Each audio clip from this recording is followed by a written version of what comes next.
जब आपके घर का बंधन या तंत्र किया जाता है तो अगर पितृ कमजोर है तो आपके घर पे कोई भी बंधन कर देगा, तंत्र कर देगा। पर अगर पितृ आपके बलवान है, अगर पितृ शक्तिशाली है तो आपके घर पे बंधन नहीं होगा। अब वो पितृ शक्तिशाली कैसे उन्हें बनाए?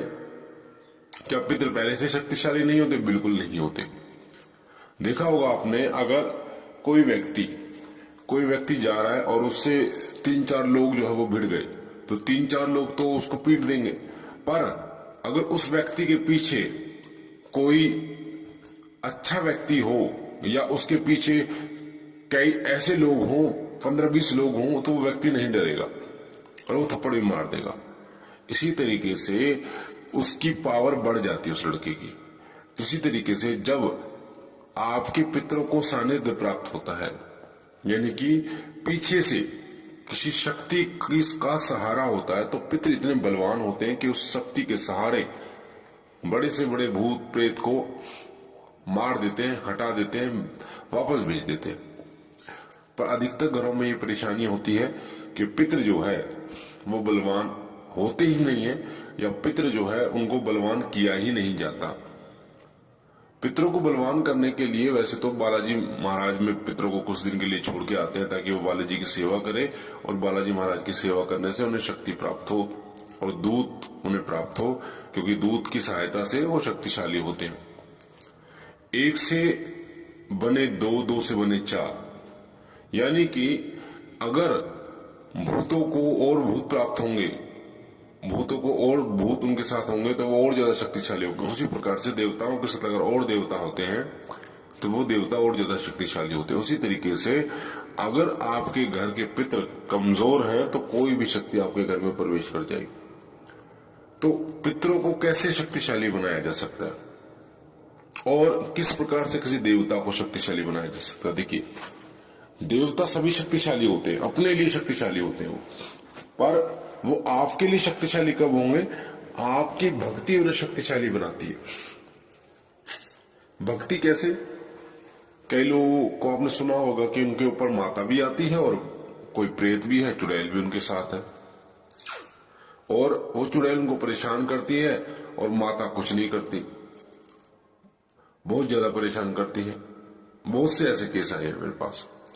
तो ऐसा क्यों होता है? क्योंकि माता का कुछ अंश ही आपके पास होता है, जबकि चुड़ैल पूरे अंशों के साथ रहती है उस घर, उस शरीर में। तो माता की भक्ति करके आपको माता के और ज्यादा अंश अपने अंदर इकट्ठे करने होंगे।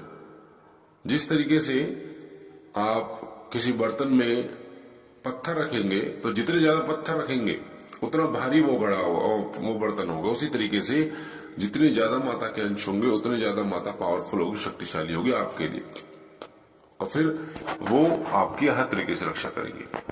तो देवता तो सभी शक्तिशाली होते हैं, पर वो आपके लिए शक्तिशाली कब होते हैं? जब आपकी भक्ति। इसलिए तो लोग भक्ति करते हैं।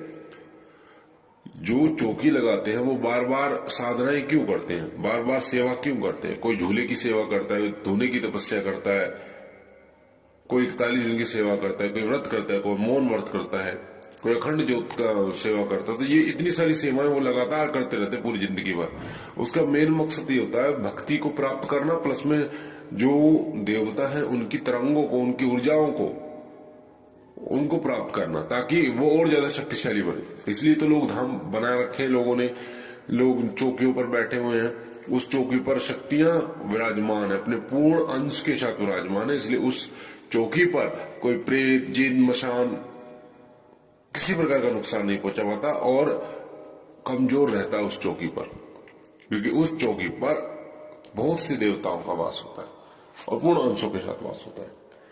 तो कहने का मतलब ये है कि अगर आप किसी एक देवता को पकड़ ले और उनकी भक्ति, उनकी सेवा, उनकी पूजा करते चले जाए, तपस्या करते चले जाए, तो उनकी सहायता से आपके पितृ बलवान हो जाएंगे।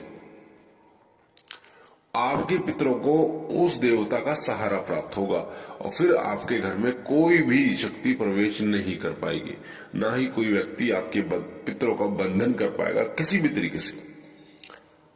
तो इसलिए आपको किसी एक देवता को चुनना जो भी आपके इष्ट है।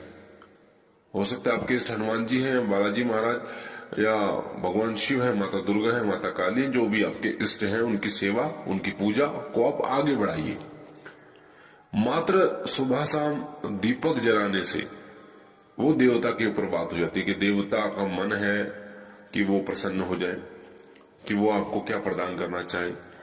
और अगर आप उनकी सेवा बढ़ाते हैं, जैसे कई लोग कहते हैं जी कितने माला जप करें, एक ही माला जप करेंगे तो जितना कर्म करेंगे उतना फल मिलेगा।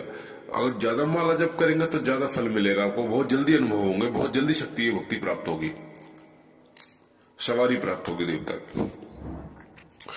तो आपको पूजा का समय बढ़ाना और पूजा में अलग अलग तरीके से सेवा करना, जैसे जोत जलाना होता है, हवन करना होता है, व्रत रखना होता है।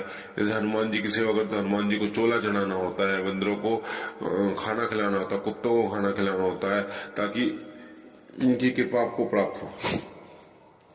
तो इस तरीके के कर्म करने होते हैं, तब जाके आपको देवीय कृपा प्राप्त होती है। चींटियों को आप आटा खिला रहे हैं, शक्कर खिला रहे हैं, गाय को लोई खिला रहे हैं, रोटी खिला रहे हैं, इस प्रकार से आपको कृपा प्राप्त होती है। यानी कई कर्म, कई सेवा आपको साथ करनी पड़ती है। मंत्र जाप भी आपको करना पड़ेगा, आरती भी आपको करनी है, दीपक भी आपको जलाना है, व्रत भी आपको करना है, चोला भी आपको चढ़ाना है। तो तब आप चारों तरफ से आपको अंश प्राप्त होते हैं और वो इतने विकट अंश होते हैं कि उनकी ऊर्जा जो है वो इतनी विकट होती है कि कोई नकारात्मक शक्ति आपको टच भी नहीं कर पाती। और जहां बैठ जाते हैं तो वहीं देवी शक्तियों का वास हो जाता है और नकारात्मक शक्तियां वहां से पलायन कर जाती है।